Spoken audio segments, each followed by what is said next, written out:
Putting your videos into folders is a great way to stay organized and helps you to focus on the videos you need to work on.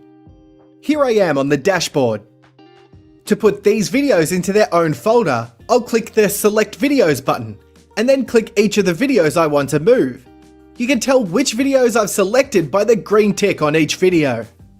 Once I've selected my videos, I can click the Move to Folder drop-down list here and either move the videos to an already existing folder, or I can create a new folder, like this. Now all the videos I selected are in their own folder, which I can quickly get to by using this drop-down menu and selecting the folder. Also, moving a video from one folder to another follows the same process.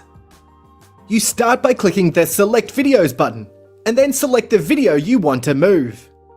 Now I just need to pick the destination folder for this video from this drop-down list here. And that's all there is to it. My video has now been moved to a different folder.